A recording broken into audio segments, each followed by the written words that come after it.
வணக்கம் என் அன்பு நேயர்களே, மீண்டும் ஒரு முறை இந்த நிகழ்ச்சி மூலம் உங்களோடு இணைவதில் நான் பெரிதும் மகிழ்கிறேன்.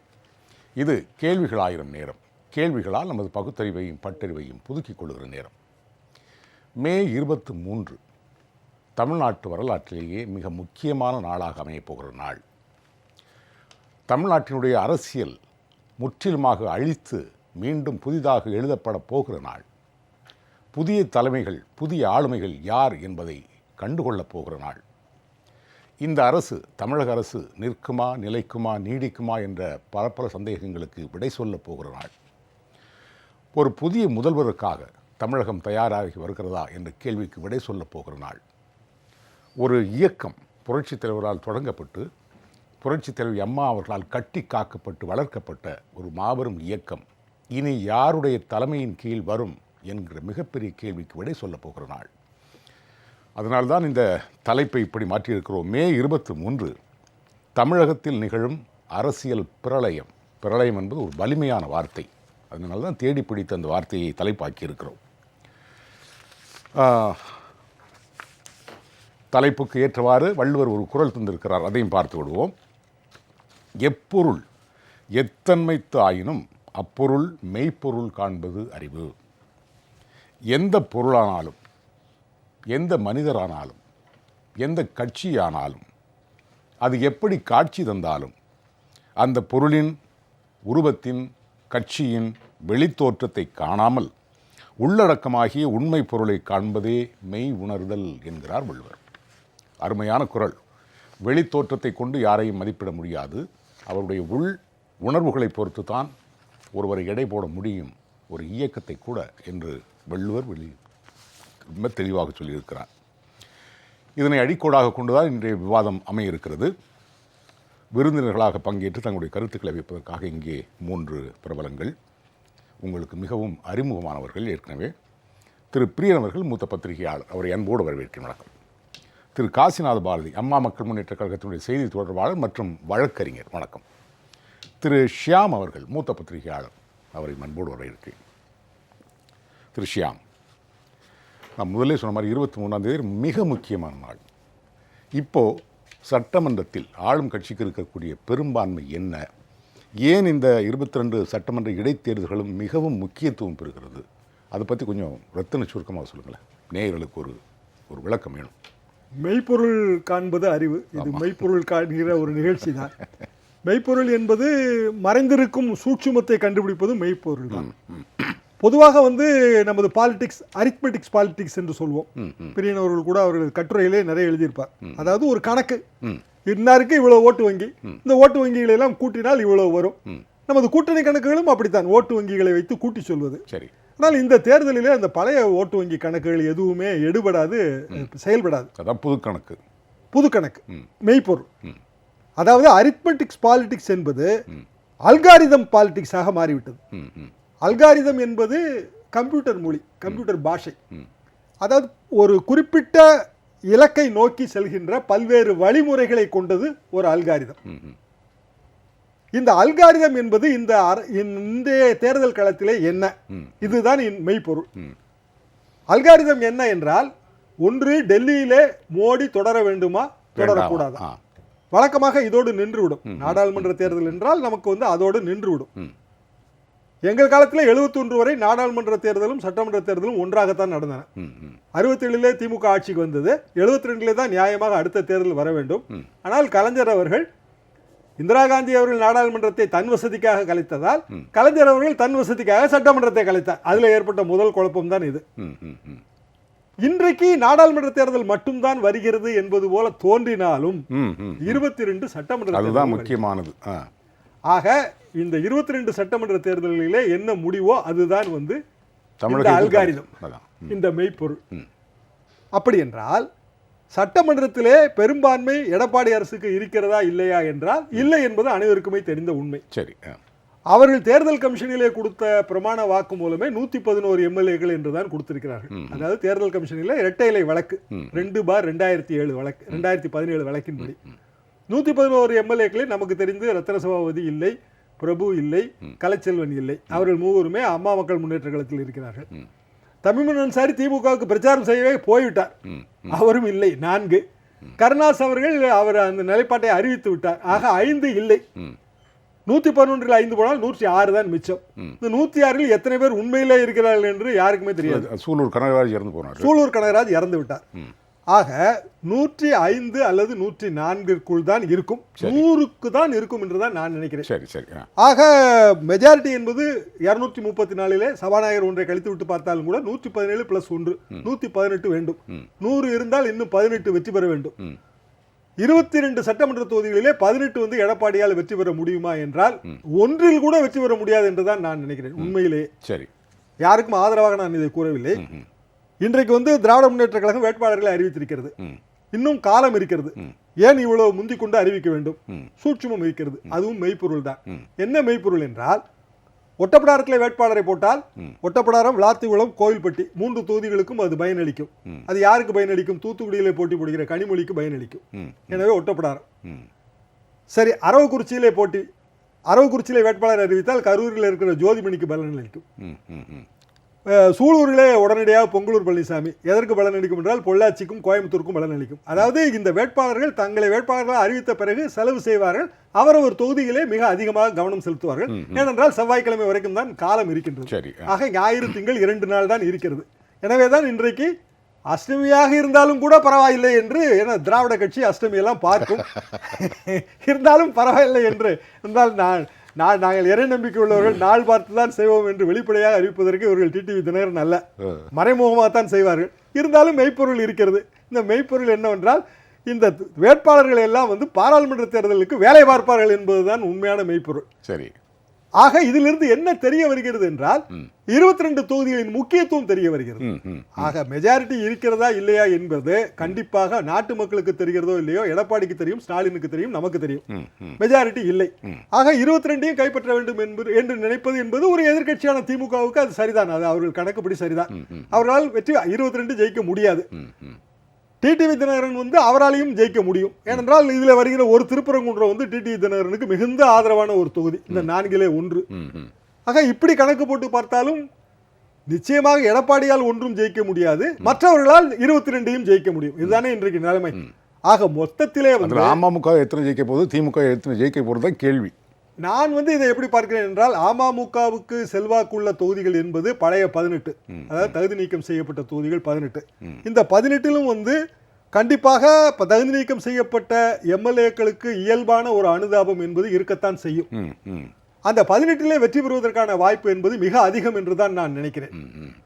ஆக 18 4 22லே நிச்சயமாக வந்து சரிபாதிக்கு மேல் வெற்றி பெறக்கூடிய வாய்ப்பு என்பது அம்மா மக்கள் முன்னேற்ற கழகத்திற்கு கண்டிப்பாக உண்டு. எதிலுமே வெற்றி பெற முடியாத ஒரு நிலைமை என்பது எடப்பாடிக்கு உண்டு. ஏனென்றால் பழைய அல்காரிதம் தான், பழைய மெய்ப்பொருள் தான். மோடி வேண்டாம் என்று முடிவெடுத்து விட்டார்கள் தமிழர்கள், அதிலே எந்த சந்தேகமும் இல்லை. மோடி வேண்டாம் என்று இருக்கும்போது மோடியுடன் சேர்ந்து எடப்பாடியும் வேண்டாம் என்று தானே நினைப்பார்கள், வேற வழி இல்லை.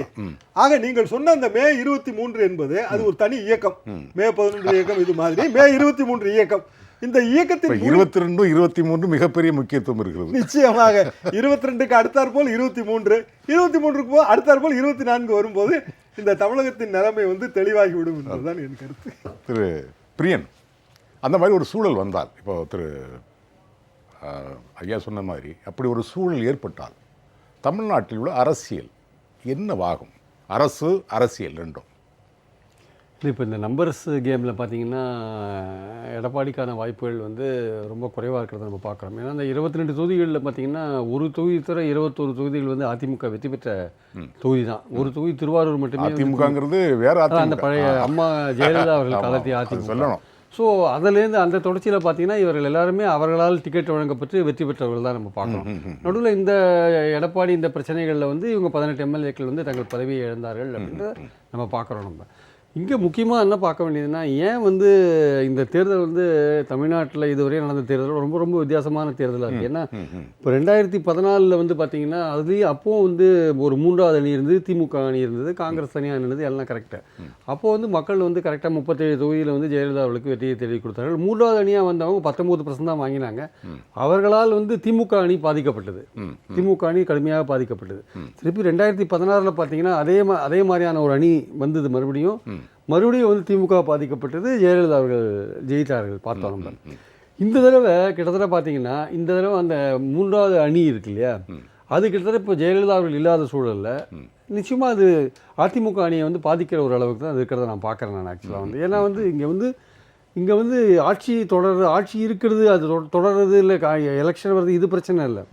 இந்த கட்சி வந்து யாரிடம் போக வேண்டும் என்கிற ஒரு முடிவெடுக்கிறது முக்கியமான கேள்வி. மோடி கண்டினியூ பண்ணணுமா வேண்டாமான்றது ஒரு பிரைமரி கேள்வியாக இருந்தால் கூட இங்கே எல்லாமே பிரைமரி கேள்வி. 22 அசம்பிளியில் தொக்கி நிற்கிற ஒரு கேள்வி என்னன்னா, யார் உண்மையான அதிமுக, யார் அம்மாவோட லீகசி யார் அப்படின்றதான் முக்கியமான கேள்வியாக நம்ம பார்க்குறோம் நம்ம.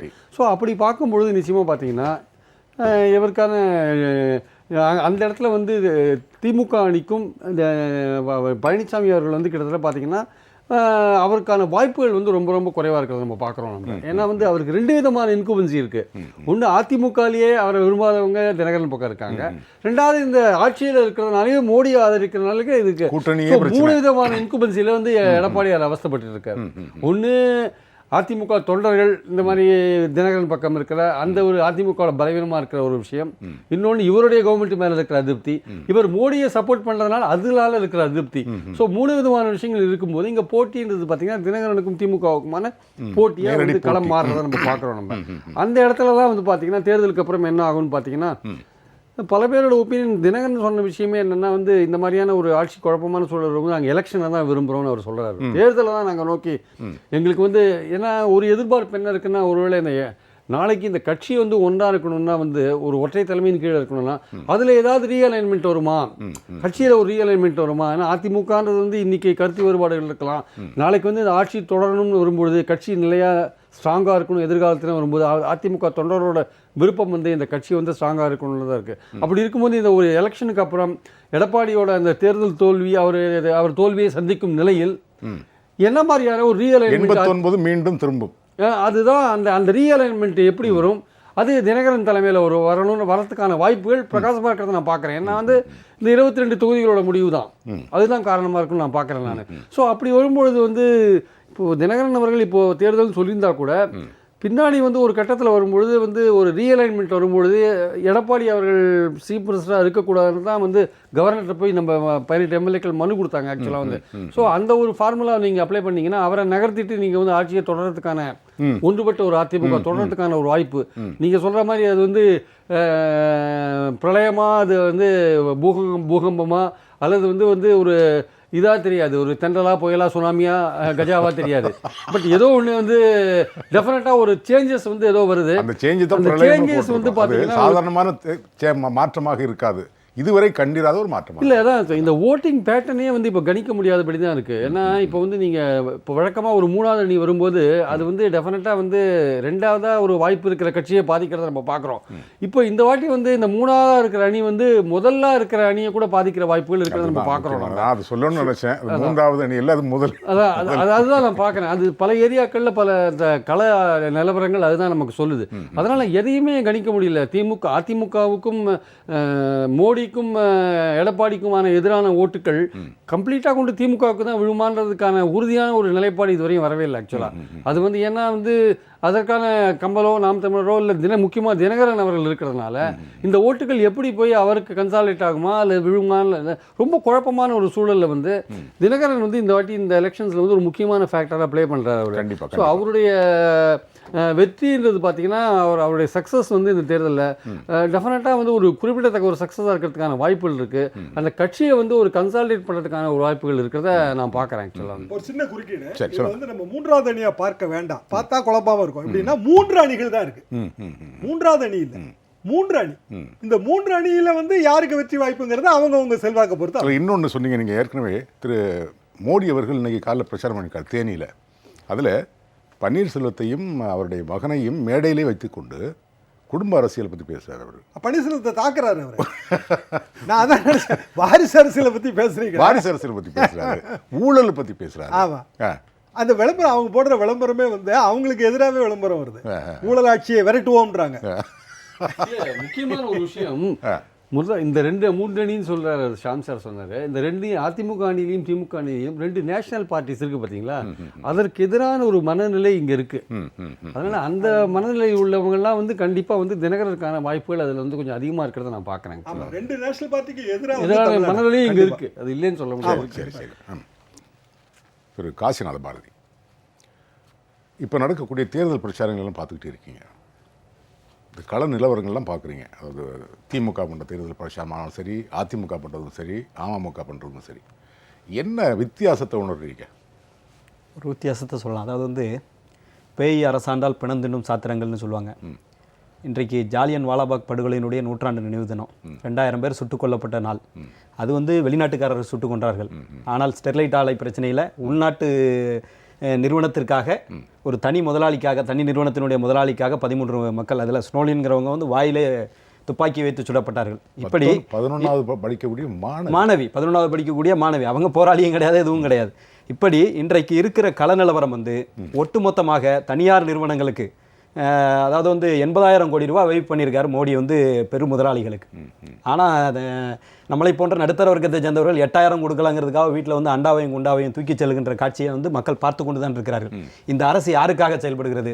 தனியார் பெருநிறுவனத்திற்காக செயல்படுகிறது, மக்களுக்காக செயல்படவில்லை. இன்னைக்கு வாக்கு கேட்கறதுக்காக மட்டும்தான் இன்னைக்கு 4 முறை வருகிறார், கஜா புயலுக்கு வரவில்லைங்கிறத மக்கள் நன்றாக பார்த்து கொண்டிருக்கிறார்கள். இன்றைய கால சூழ்நிலையில் ஒரு மாற்றம் தேவைப்படுகிறது. மக்களுக்காக, இந்த மண் சார்ந்த உரிமைகள் சார்ந்த தமிழ் மக்களுக்காக போராடுகின்ற ஒரு தலைவன் வேண்டும் என்று நினைத்துக் கொண்டிருக்கிறார்கள். அது எந்த பிரச்சார கூட்டத்தில் வெளிப்படுகிறதுன்னு கேட்டேன். அதுதான் இப்போ என்ன சொல்ல வரேன்னா, இது பூராவே இன்னைக்கு நான் சமகால அரசியலில் எல்லா தலைவர்களுடைய பிரச்சாரத்தையும் நோக்கி கொண்டிருக்கிற போது இன்னைக்கு மக்கள் செல்வர் டிடிவி அவர்கள் தான் நேரடியாக மக்களை சந்திக்கிறார், மக்களோடு மக்களாக நேரடியாக சென்று. இப்ப ஸ்டாலின் அவர்களை எடுத்துக்கொண்டீர்கள் என்றால் அவர் 6 மாசத்துக்கு முன்னாடி இருந்தே, ஆமா அவர் மக்கள் புரட்சி பயணம் ஏற்கனவே தொடங்கியாச்சு. ஓராண்டுக்கு முன்பே ஆரம்பிச்சு அது தொடர்ந்து போய்கிட்டு இருக்கு. அதுல இந்த ஸ்டெர்லைட் ஆலை பிரச்சனையில கூட அங்கு எந்த அரசியல் கட்சி தலைவரையும் அந்த பகுதியினுடைய மக்கள், தூத்துக்குடி மக்கள் அனுமதிக்கவில்லை. மக்கள் செல்வர் டிடிவி அவர்கள் மட்டும்தான் 4 நாட்கள் 144 தடை உத்தரவு கொடுத்து எங்களுடைய ஆண்களை எல்லாம் விரட்டி அடிக்கிறார்கள், இங்கே யாருக்கும் பாதுகாப்பு இல்லை, நீங்க தங்குங்கன்னு சொல்லி 4 நாட்கள் அங்கே தங்கியிருந்தாங்க. அதே மாதிரி கஜா புயல் பொறுத்த வரைக்கும் பார்த்தீங்கன்னா 11 நாட்கள் மக்களோடு மக்களாக சேர்ந்து மக்களுக்கான நலத்திட்டங்களையும் செய்து மக்களோடு மக்களாக இருந்தார். இந்த வேலையை இன்றைக்கு அவர்களிடம் வாக்குச்சேட்டு வருகின்ற ஸ்டாலினோ, இன்றைக்கு போகின்ற நம்ம இவர் விமானத்திலிருந்து பார்த்தாங்களே இவங்கெல்லாம் ஓபிஎஸ்ஓ இபிஎஸ்ஓ அன்றைக்கு மக்களை நேரடியாக சந்திக்க களத்துக்கு வரவில்லை. இன்னைக்கு அந்த வித்தியாசத்தை நாங்க பிரச்சாரத்தில் பார்க்கிறோம். மக்கள் செல்வர் செல்லுகின்ற இடங்கள் இப்ப கூட கள்ளக்குறிச்சியில் நடக்கிற அந்த பிரச்சாரத்தில் பார்த்தீங்கன்னா போக போக கூட்டம் அதிகமாயிட்டே போகுது. யார் இந்த பெயரை வைத்தார்கள் என்று தெரியவில்லை. மக்கள் செல்வர், மக்கள் அவரை நோக்கி செல்வருங்கிறத எப்படி சொன்னாங்கன்னு தெரியல. லட்சக்கணக்கான மக்கள் எல்லா இடத்துலையும். நேற்றைக்கு என்னுடைய ஜூனியர் அங்கே இதுலேருந்து அரியலூர்லேருந்து பேசுகிறாரு, கூட்டம் மிக பிரமாண்டமான கூட்டம்னாரு. சரி, நான் ஒரு 10,000 இருக்குமா அப்படின்னு கேட்டேன். 50,000க்கு மேலே இருக்கணும் ஒரு பாராளுமன்ற தொகுதியினுடைய ஒரு சென்டர். இது மாதிரி 4 சென்டரில் நடக்குது. அப்போ நீங்கள் 4 சென்டர்லன்னா 2 லட்சம் பேர் கூடுறாங்க. இன்னொரு 20,000 ஓட்டு வந்தால் அந்த தொகுதி வெற்றி தொகுதியாக மாறக்கூடிய தொகுதி. இந்த சமகால தலைவர்கள் வரக்கூடிய கூட்டம் எல்லாம் ஓட்டாக மாறணும் இல்ல, நிச்சயமா அது விரும்பி தானே வர்றாங்க. இப்ப நீங்க இதுல அதுதான் வித்தியாசத்தை நான் சொல்ல வரேன். ஸ்டாலின் அவர்கள் செல்கின்ற இடம்லாம் அவர் என்னன்னா மக்களை நேரடியாவே சந்திக்கல. எல்லா இடத்துலயுமே அரங்க கூட்டத்தை போடுகின்றார். அரங்க கூட்டத்தை போடுகின்ற போது வருகின்றவர்கள் எல்லாமே கட்சிக்காரர்கள், பொதுமக்கள் கிடையாது. கட்சிக்காரர்கள் தான் வருவாங்க, அவங்க போவாங்க. இது ஒரு வாரத்துக்கு முன்பு இருந்து அந்த கூட்டம் போடுறது, அதுக்கான அனுமதி வாங்குவது, அனைத்து நிகழ்ச்சி ஆர்கனைஸ்டு செட்டப்னு சொல்லுவாங்க. திருச்சி கூட்டத்தை மறக்காம சொல்லியாங்க. திருச்சியில் நடந்த கூட்டம். ஆமா, திருச்சியில் பார்த்தீங்கன்னா கொள்ளிடத்துல மக்கள் வெள்ளம்னு போடுறாங்க. அப்படியே வெள்ளம் போல அந்த மக்கள் தண்ணி, அதாவது அவர் மக்களை கூட்டுகின்றார் ஒரு அரங்க கூட்டமாக. ஆனால் இங்கே பொதுமக்கள் சந்திக்கின்ற வாய்ப்பு, பொதுமக்களுடைய பிரச்சனைகளை நேரடியாக அணுகின்ற வாய்ப்பு மக்கள் செல்வர் டிடிவி அவர்கள் அதை ஒவ்வொரு இதுலையுமே 3 சென்டர் 4 சென்டர் போற போது லட்சக்கணக்கான மக்கள் கொடுக்கிறார்கள். மக்கள் பிரச்சனையை பற்றி அவர் பேசுகின்றார். இன்றைக்கு இந்த நிலை ஒரு நிலையில ஸ்டாலினுக்கு இல்லைங்கிறத பதிய வைக்க விரும்புகிறோம். அடுத்ததாக எடப்பாடி அவர்கள் செல்கின்ற இடமெல்லாம், இப்போ எங்களுடைய தொகுதி வேதாரண்யம் சட்டமன்ற தொகுதிக்கு அவர் வந்தாரு. வேதாரண்யம் டவுன்ல ஒரு 1000-1500 பேர் தான் சேர்ந்திருப்பாங்க. ஒட்டுமொத்த ஒரு சட்டமன்ற 2 சட்டமன்ற தொகுதியில் அது ஒரு 1000 பேர் தான் சந்திச்சிருப்பாங்க. ஆனால் மக்கள் செல்வர் அவர்கள் வருகின்ற போது நாகப்பட்டினத்தில் கிட்டத்தட்ட ஒரு 20,000-30,000 பேர், அதே மாதிரி திருத்துறைப்பூண்டி சட்டமன்ற தொகுதியில் அங்கே ஒரு 30,000-20,000 பேர். இப்படி மக்களை நேரடியாக சந்திக்கிறார். இது எதுக்காக வருகிறார்கள்னா, மக்கள் செல்வர் டிடிவி அவர்கள் கமலஹாசன் மாதிரி ஹீரோவெல்லாம் கிடையாது. ஆனால் என்னன்னா, இன்னைக்கு மக்களுடைய பிரச்சனையை நேரடியாக இன்னைக்கு தமிழகத்தில் வெளியிடப்பட்ட இந்த தேர்தல் அறிக்கையிலேயே மிகச்சிறப்பான தேர்தல் அறிக்கை. ஒவ்வொரு நபர்களுடைய பிரச்சனையும் ஈவன் பெண்கள் பள்ளியில் படிக்கிற பெண்களுக்கு முதற்கொண்டு 6 மாதத்திற்கு ஒரு செக்அப் செய்யப்படுங்கிறதுலேருந்து ஆரம்பித்து ஒவ்வொரு இதையும் மிக மைனூட்டாக பாதுகாக்கப்பட்ட விவசாயம் பின்னணி பார்க்கணும். அந்த பாலியல் புள்ளாசி அதுக்குதான் அதைத்தான் மறைமுகமா அவங்க சொல்றாங்க. 6 மாதத்துக்கு ஒருங்கிறது அவங்களுடைய உடல்நிலையை பேணிக் கொள்வதற்கும் அவங்களுடைய பாதுகாப்பை எந்த பிள்ளையும் மறைக்க முடியாது. மறைக்க முடியாதுங்கிறதுக்கு தான் அதை வந்து பாதுகாப்பை உறுதிப்படுத்துவது அது மறைமுகமாக அதை செய்யறாங்க. அது மாதிரி வந்து பாதுகாக்கப்பட்ட விவசாய மண்டலமா இருக்கட்டும். இன்னைக்கு ஸ்டாலின் மீது நம்பிக்கை இல்லை. இன்னைக்கு ஏன் இவங்களுக்கு கூடுறாங்கன்னா அவர் மீத்தேன் திட்டத்திற்கும் ஹைட்ரோ கார்பன் திட்டத்திற்கும் துணை முதல்வராக இருந்த போது கையெழுத்துப்பட்டவர் ஸ்டாலின். இன்னைக்கு அதே திட்டத்தை நான் எதுக்குறேன்னு சொல்றது வந்து அதே மாதிரி வந்து நீட் தேர்வுக்கு வந்து மசோதாவை கொண்டு வந்தது காங்கிரஸ் பெரியக்கம். அந்த காங்கிரஸ் பெரியக்கம் இன்னைக்கு ஓட்டு கேட்டு நின்று கொண்டிருக்கிறது. இன்றைக்கு காவிரி பிரச்சனை நம்ம வயத்தில் அடிக்கின்ற மேகதாது அணையை கொண்டு வந்திருக்கிறது. இன்னைக்கு அங்க காங்கிரஸுடைய கூட்டணி ஆட்சி தான் கொண்டு வந்திருக்காங்க. அப்படி முன்னுக்கு பின் மிரணாக அரசியல் தலைவர்கள் பேசுகின்ற போது இன்றைக்கு வளர்ந்து வருகின்ற இளம் சமுதாயத்தினர், என்னை போன்ற வயசு எனக்கு கீழே இருக்கிற வயதுகளில் உள்ள இன்னைக்கு சோசியல் மீடியாவில் மிக ஆக்டிவாக இருக்கிறது நம்ம அம்மா மக்கள் முன்னேற்ற கழகம் தான் செயல்பட்டு கொண்டிருக்கிறது. என்ன காரணம்னா மக்கள் பிரச்சனையை மிக அதிகமாக மக்களோடு மக்களாக இயந்து செயல்படுவதால் தான் இன்னைக்கு வந்து இதை நீங்க சொல்ற மாதிரி ஒவ்வொரு கூட்டத்தையும் கவனிச்சு பாத்தீங்கன்னா அதற்கு முக்கால்வாசி இளைஞர்கள் முகம் தான். நீங்க வந்து பாத்தீங்கன்னா அந்த அதாவது கூட்டம் கூட்டுறது யார் வேணாலும் கூட்டலாம். அந்த பேசுகின்ற போது வருகின்ற அந்த விசில் சத்தம், அந்த எழுச்சி, இப்ப அதே எடப்பாடி வர்றாருன்னா கடலை சாப்பிட்டுக்கிட்டு உட்காந்துருப்பாங்க. இதுதான் வந்து அங்க இருக்கிற எழுச்சியை வந்து பிரதிபலிக்கிறது. இதுதான் ஓட்டா மாறுறது, இதுதான் ஒர்க்கரா மாறுறது. இந்த இடத்துல தான் நம்ம வித்தியாசத்தை காட்டுறோம். அதே மாதிரி இன்னைக்கு அதிமுக அமைத்திருக்கிற அந்த பொருந்தாத கூட்டணி பாத்தீங்கன்னு வச்சுக்கீங்களா, பாட்டாளி மக்கள் கட்சி அவர்கள் புரட்சி தலைவி அம்மா அவர்கள் 69% இடஒதுக்கீடு கொண்டு வந்த அம்மாவனுடைய படத்தை சட்டமன்றத்தில் திறக்கக்கூடாதுன்னு சொன்னவங்க. அதே மாதிரி மெரினா சதுக்கத்தில் புரட்சி தலைவி அம்மா அவர்களுக்கு நினைவிடம் அமைக்கிறதுக்கு அதை எதிர்த்து வழக்கு போட்டவர்கள். புரட்சி தலைவி அம்மா அவர்களுடைய அந்த சொத்து குவிப்பு வழக்கு வந்து அப்பீல் செய்யணும்னு சொல்லி கர்நாடகத்தில் போய் இது செஞ்சவங்க ஜி.கே. மணி, பாட்டாளி மக்கள் கட்சி. இன்னைக்கு அந்த பாட்டாளி மக்கள் கட்சியோடு கூட்டணி வைத்திருப்பதை வந்து நிச்சயமாக மக்கள் ஏற்றுக்கொள்ளவில்லை. அதுவும் அதிமுகவில் இருக்கிற தீவிர தொண்டர்கள், நீங்க சொன்னீங்களா புரட்சி தலைவர் எம்ஜிஆர் அவர்கள் காலத்திலிருந்து புரட்சி தலைவர் அம்மா அவர்கள் காலத்தில் எகுக்கோட்டையாக மாற்றப்பட்ட அந்த இயக்கத்தில் உள்ள தொண்டர்கள் வந்து இன்றைக்கு அதை ஏற்றுக்கொள்ளவில்லை. அப்ப என்னன்னா எதற்காக மக்கள் செல்வர் பின்னால் வர்றாங்கன்னா இந்த 90% தொண்டர்கள், ஏறக்குறைய 90-95% தொண்டர்கள் இன்றைக்கு வந்து அம்மா மக்கள் முன்னேற்ற கழகத்தை நோக்கி அணிவகுத்து விட்டார்கள். தேர்தல் கமிஷன் வேணா வந்து மாற்றி சொல்லலாம், மேல இருக்கிறவர் சொன்னாருங்கிறதுக்காக வந்து இதை மாற்றி சொல்லலாம். ஆனால் இன்றைக்கு வந்து அந்த பாட்டாளி மக்கள் கட்சியினுடைய கூட்டணியை வந்து மக்கள் ஏற்றுக்கொள்ள தயாரில்லை. இதுல இன்னொரு கருத்தையும் பதிவிக்க விரும்புகிறேன். அவர் அன்புமணி ராமதாஸ் அவர் சொல்றாரு, ஜி.கே. விஷ்ணு பிரசாத் வந்து எனக்கு மைத்துனர், 35 ஆண்டுகால உறவு வந்து இன்னைக்கு வந்து கட்டாயி போச்சு, உடைந்து விட்டது அப்படின்னு சொல்றாரு. 35 ஆண்டுகால உறவை உடைத்துக் கொள்ளுகிற அளவுக்கு என்ன சித்தாந்த தலைமையின் அடிப்படையில் நீங்க பிஜேபி கூட்டணியில அதிமுக கூட்டணியில சேர்ந்தீங்க? அப்ப அதை தாண்டி ஏதோ ஒன்று இருக்கிறது. அது பணம்னு சொல்லி மக்கள் பேசிக்கிறாங்க. 500 கோடியா 400 கோடியான்னு மக்கள் பேசிக்கிறாங்க. அது என்னங்கிறத மக்களுடைய முடிவுக்கு விட்டு விடுங்க. ஒரு முக்கியமான கேள்வி திருஷ்யாம், திரு டிடிவி அவர்கள் இந்த தேர்தலில் வந்து வாக்குகளை பிரிப்பாருங்கிற மாதிரி ஒரு பரப்புரை, பொய்யான பரப்புரை வைக்கப்படுகிறது. அதாவது இதே பரப்புரை தான் ஆர்கே நகர்லையும் சொன்னாங்க. ஒரு சுயேட்சையாக நிற்கிறாரு, 2 பெரிய கூட்டணிகள் இருந்தது அப்படிங்கிற மாதிரி ஒரு மாய தோற்றம் கட்டமைக்கப்பட்டது. அது உடைக்கப்பட்டது. இப்போது திரும்பவும் அதே மாதிரி தான். ஆனால் திரு டிடிவி அவர்கள் அவருடைய இயக்கத்தை சார்ந்த 59 சுயேட்சை உறுப்பினர்களும் அப்படி ஒதுக்க முடியுமா? ஓட்டை பிரிக்கிறவங்க தான், ஜெயிக்கிறவங்க இல்லை அப்படிங்கிற மாதிரி பிரிக்க முடியுமா? இல்லை, வாக்குகளை பிரிப்பவர் அல்ல, வாக்குகளை பெறுபவர் வந்து கான்செப்ட். அருமை. என்ன இதுன்னா ஆர்கே நகர் உதாரணம் தான். அதாவது ஜெயலலிதா அம்மா மறைவுக்கு பிறகு, கலைஞர் அவர்கள் மறைவுக்கு பிறகு நிரூபிக்கப்பட்ட ஓட்டு வங்கிகள் வந்து யாருக்குமே இல்லை. இதுதான் வந்து உண்மை. ஆக இந்த தேர்தலில் தான் நம்ம புது கணக்கே தொடங்குறோம். அதைத்தான் நீங்கள் மெய்ப்பொருள் காண்பது அறிவுன்னு சொன்னீங்க. அதுதான் உண்மையான மெய்ப்பொருளும் கூட. நான் ஏற்கனவே சொன்ன மாதிரி அரித்மெட்டிக்ஸ் பாலிடிக்ஸ்ங்கிறது மாறி அல்காரிதம் பாலிடிக்ஸாக மாறிடுச்சு தமிழ்நாடு. அப்போ ஏதோ ஒரு முடிவை நோக்கிய ஒரு தேர்தல் வந்து நடந்துகிட்டு இருக்கு.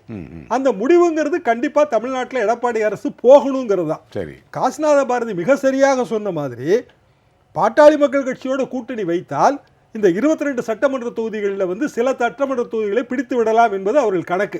ஆனால் நிலைமை எப்படி இருக்குன்னா, அந்த கூட்டணியால தான் அந்த சட்டமன்ற தொகுதிகளை அவர்கள் பெரும்பாலும் இழக்க போகிறார்கள். ஏனென்றால் அந்த கூட்டணியை வந்து அதிமுகவே வெறுக்குது. பாட்டாளி சொன்னது அவங்க இன்னைக்கு இந்த கூட்டணி வச்சாங்களோ அன்னைக்கே நாம வெற்றி பெற்று விட்டோம். கண்டிப்பா. ஏன்னா பாரதிய ஜனதாவோட கூட்டணின்னு வரும்போது மொத்த தமிழ்நாடும் இருக்குது. ஒட்டுமொத்த தமிழ்நாடு 3% ஆதரவு இருக்கு. அப்ப 97% எதிர்ப்பு இருக்கு.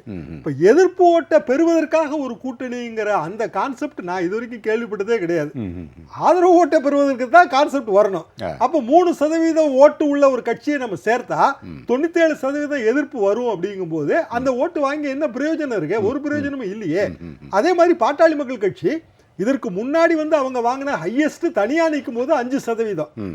அப்ப அவங்களுக்கு வந்து 95% எதிர்ப்பு, 5% உண்மைன்னு வச்சா கூட. ஆனா இன்னைக்கு அந்த 5% இருக்க வழி இல்லை. ஏன்னா காசிநாத பாரதி சொன்ன மாதிரி 35 வருட உறவை வந்து கெடுக்கக்கூடிய ஒரு கூட்டணி எப்படி வந்து தேர்தலில் வந்து வெற்றி தேடி தர முடியும்? பிரியன் வந்து சொன்ன கான்செப்டும் அதே தான். என்னன்னா நேஷனல் லெவல்ல சில டிசிஷன்ஸை வந்து தமிழ்நாட்டு மக்கள் எடுத்துட்டாங்க. அதனால தான் அந்த கோபேக் மோடிங்கிற ட்ரெண்ட் வந்து வேர்ல்டு ட்ரெண்டா மாறுது. அதுதான் பாட்டாளி மக்களுடைய துணைத் தலைவர் ஒருத்தர் இப்போ அங்க கட்சியிலிருந்து அவர் சொன்ன வார்த்தைகள், புகழூர்மணியில் என்னோட ரொம்ப நெருங்கிய நண்பரும் கூட. ஆனா அவர் சொன்ன வார்த்தைகள் ரொம்ப முக்கியமானது. நீங்க அது சொன்ன அதே வார்த்தைகள் தான் அவருடைய ஸ்டைலில் சொல்றாரு. மக்களை சந்திக்க முடியவில்லை, உண்மை. அவர் காரி துப்புறாங்க, யாரையும் போய் பிரச்சாரத்துக்கு போக முடியல, கள நிலவரம் இதுதான், அதனால தான் விளக்கணுங்க. எங்க தஞ்சாவூர் பாராளுமன்ற தொகுதி எடுத்துக்கிட்டிங்கன்னா அங்க வந்து தமாக நிக்குது. தமாகவுக்கு நிக்கிறதுக்கு அங்க ஏதாவது பேஸ் இருக்கானா? ஒரு பேஸும் இல்லை. அப்ப அதிமுகவில் இருக்கிற கொஞ்சம் நெஞ்ச பேரும் அங்க வேலை பார்க்கவே இல்லை. மிச்சவங்க எல்லாமே டிடிவி சைடுக்கு வந்தாச்சு. மொத்தம் 6 தொகுதிங்க. மன்னார்குடியில் ஆரம்பிச்சு மன்னார்குடி, திருவையாறு, தஞ்சாவூர் ஒரு செக்மெண்ட், அப்புறம் ஒரத்தநாடு, பட்டுக்கோட்டை, பேராவூர்னு ஒரு செக்மெண்ட். இந்த 6 தொகுதியில கிட்டத்தட்ட ஒரு 4.5 தொகுதியில் அதிமுகவுக்கு தொண்டர்களே இல்லை.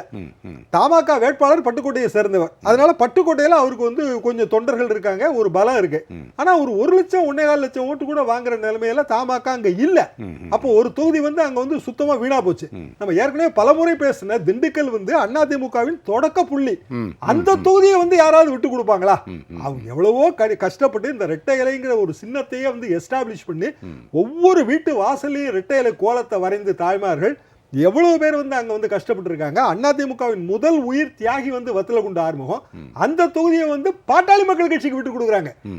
மிக மிக பொருந்தாத ஒரு கட்சி வந்து அங்க நிக்குது. அப்ப எப்படி வந்து அங்க வெற்றி பெற முடியும்? இன்னொரு ஆச்சரியம் என்னன்னா, நீங்க எதை எப்படி ஆச்சரியமா சொல்றீங்களோ அதே மாதிரி இன்னொன்னு நான் ஆச்சரியமா பார்க்குறேன். அது கால் வைக்கிறதுக்கு இடமே இல்லாத ஒரு பாட்டாளி மக்கள் கட்சி அதை எப்படி ஒத்துக்கொண்டது? அந்த தொகுதியை வாங்குறதுக்கு பேஸே இல்லை, அவங்களுக்கு தலைமே இல்லை. அதான் தொகுதிக்கு இவ்வளவுன்னு கணக்கு போடும்போது நீங்க வந்து ஜெயிக்கிறத தோக்குறது முக்கியம் கிடையாது. தொகுதிக்கு இவ்வளவு இண்டு போட்டு இவ்வளவு அமௌண்ட் இன்று போடும்போது கன்னியாகுமரி கூட வாங்கிக்க வேண்டியதானே? அதுல என்ன கஷ்டம் இருக்கு? கேரளால வேணாலும் காஷ்மீர்ல கூட வாங்கிக்கலாம். இப்போ நீங்க ஒரு சின்ன உதாரணங்க, கர்நாடகாவில் வந்து அதிமுகவுக்கு எம்எல்ஏ ஜெயிச்ச எம்எல்ஏ கர்நாடகாவில் வந்து அதிமுக வந்து இப்போ பாஜகவுக்கு ஆதரவு தருதான். அது இவங்க வாலண்டியரா வந்து வண்டியில் ஏறுறாங்க. அதிமுகவோட ஆதரவு அதிமுக வந்து அந்தமான்ல இருந்து வந்து அந்த கட்சி இருப்பதாக நம்ம அமைப்பு சட்டத்தில் இருக்கு. அப்பவுமே வந்து கர்நாடகாவில் வந்து எப்பவுமே இந்த கோலார் கோல்ட்ஃபீல்டு இங்கெல்லாம் இருக்கிற தமிழர்கள் வந்து அதிமுக ரொம்ப விரும்புவாங்க. ஒரு எம்எல்ஏவும் ஜெயிச்ச கட்சி.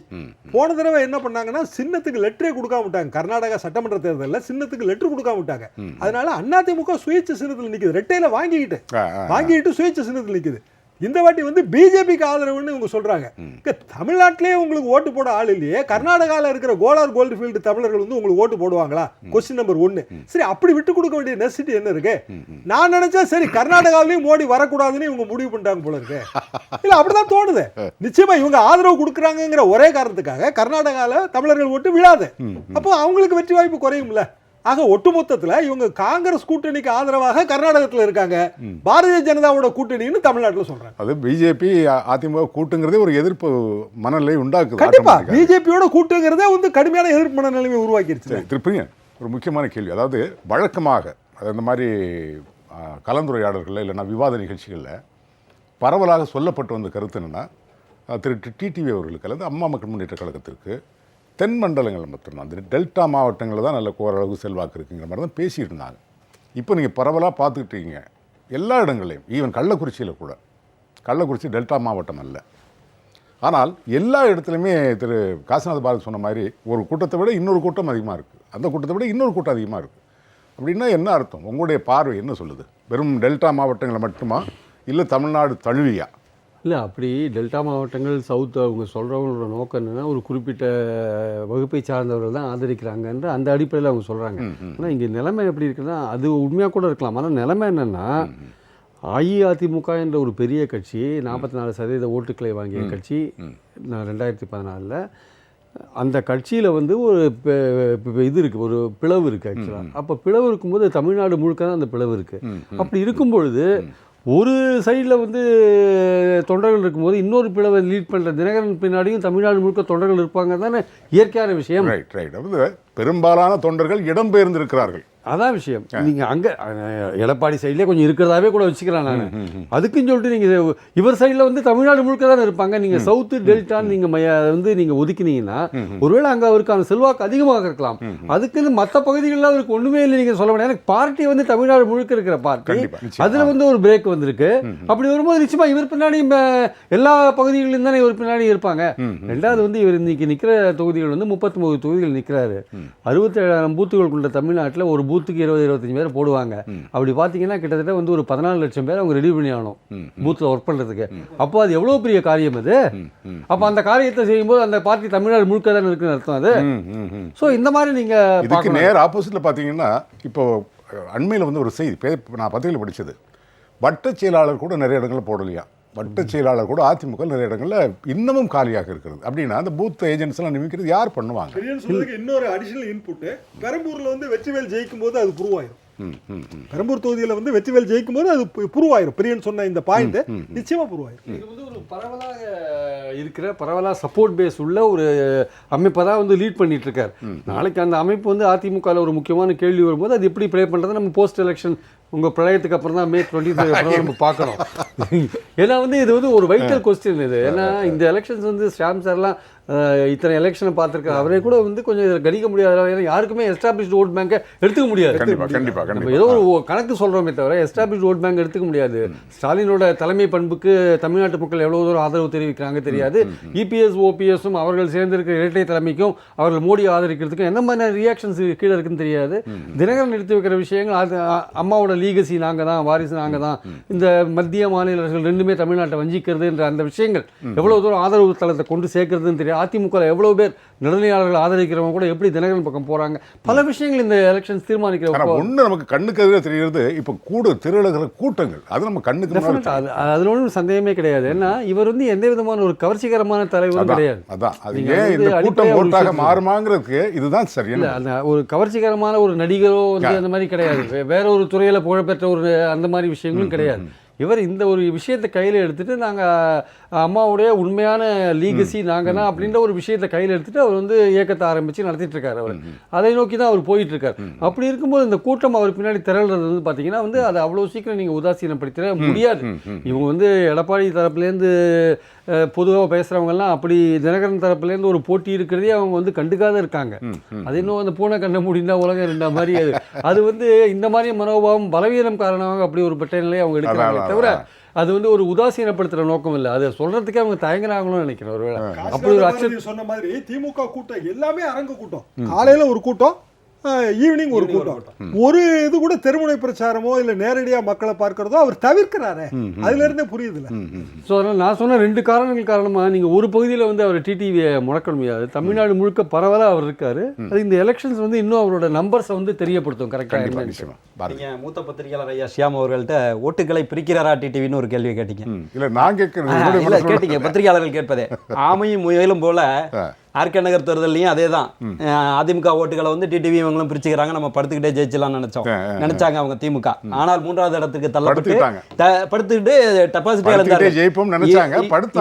இன்னொரு 6 இடத்தையும் சொல்றேன். இந்த தேர்தல் முடிவிற்கு பிறகு அதே நிலைமை தான் தமிழகம் முழுவதும் பிரதிபலிக்க போகிறது. எல்லா இடத்துலையும் 40 தொகுதி திமுக வரும்னு ஒரு மாயையை கட்டமைச்சிட்டு இருக்காங்க. நிச்சயமாக கிடையாது. என்ன காரணம் சொல்றேன்னா, சிறுபான்மையினர் வாக்குகள் கலைஞர் அவர்கள் இருந்தபோது இருந்த திமுகவினுடைய முக்கிய ஓட் பேங்க் வந்து சிறுபான்மையினர் வாக்குகள். அந்த சிறுபான்மையினர் வாக்குகள் மக்கள் செல்வர் டிடிவி அவர்களுடைய எமர்ஜிங்க்கு பிறகு அப்படியே ஒட்டுமொத்தமாக இன்னைக்கு இஸ்லாமியர்கள் கிறிஸ்தவர்களுடைய வாக்குகள் வந்து இன்னைக்கு மக்கள் செல்வர் டிடிவி அவர்கள் பின்னால் அணிவகுத்து விட்டது.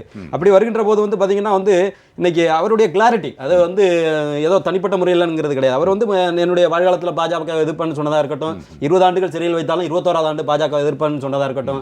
ஆனால் ஸ்டாலின் வந்து அந்த கிளாரிட்டிக்காக சொல்ற மதவாதம் இதெல்லாம் வச்சு பேசும்போது ரொம்ப தெளிவான யாருடைய நீ உன்னுடைய மதத்தை நீ பயன்படுத்த, ஆனா அடுத்த மதத்தை நீ புண்படுத்தாதன்னு அழகா சொல்றாரு.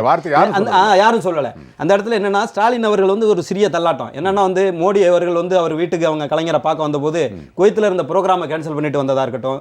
அடுத்து கலைஞருடைய நினைவேந்தல் நிகழ்ச்சிக்கு வந்து ராஜ்நாத் சிங்கினுடைய அப்பாயின்மெண்ட்டை கேட்டு அங்க போய் காத்து கிடந்ததா இருக்கட்டும். அதற்கு பிறகு வந்து அமித்ஷாவினுடைய அப்பாயின்மெண்ட் கேட்டு அதுக்கு பதிலாக தான் பேர் வந்து நிதின் கட்கரி வந்து நினைவேந்தல் கூட்டத்தில் வந்து இது பண்ணதா இருக்கட்டும். இன்னைக்கு திராவிட இயக்க தலைவராகவே அவர் பரிணமிக்க தவறிவிட்டார். நான் இந்துக்களுடைய எதிரி இல்லைன்னு சொல்லி திராவிட இயக்கத்தையும் கொச்சப்படுத்துறாரு, இந்துக்களையும் கொச்சப்படுத்துறாரு. இந்த இடத்துல வந்து அவர்கிட்ட கிளாரிட்டி இல்லை. அடுத்தது இன்னொன்று வந்து ஸ்டாலின் வந்து ராகுல் காந்தி அவர்களை பிரதமராக நிறுத்தியதால் ஒரு மிகப்பெரிய தவறு நடந்தது. என்னன்னா உத்தரப்பிரதேசத்தில் 80 தொகுதியில் இருக்கிற வேண்டிய இதுல வந்து உத்தரப்பிரதேசம் மட்டுமல்ல, இந்தியா முழுக்க எல்லாமே போச்சு. மாயாவதியும் இவங்களும் அகிலேஷ் யாதவும் காங்கிரஸும் ஆளுக்கு 20-25 தொகுதிகளை பிரித்துக் கொள்ள வேண்டிய நிலைமையில இவர் நமக்கு போட்டியா வந்துருவாரோன்னு 2 பேரும் சேர்ந்து இவரை காலி பண்ணிட்டாங்க. இன்னைக்கு அதனால வந்து இன்னைக்கு மக்கள் செல்வர் அதை அழகா வந்து கணிச்சு என்ன சொல்லியிருக்காங்கன்னா, இந்த தேர்தலுக்கு பிறகு டிசைடிங் அத்தாரிட்டியா அமமுக இருக்கும், அது மாதிரி மாநில கட்சிகள் தான் இருக்கும்னு சொல்றாங்க பாருங்க. ஏன்னா முக்கியமாக இருக்கிற 80 தொகுதியில் அங்க அவுட் ஆகி போச்சு காங்கிரஸ். அது வந்து யாருடைய ராஜதந்திரத்தால கிடைச்சதுன்னா ராஜதந்திரம் எடுத்துக்க முடியாது, ஸ்டாலின் அவர்களுடைய ராஜதந்திரத்தால தான் கிடைச்சது.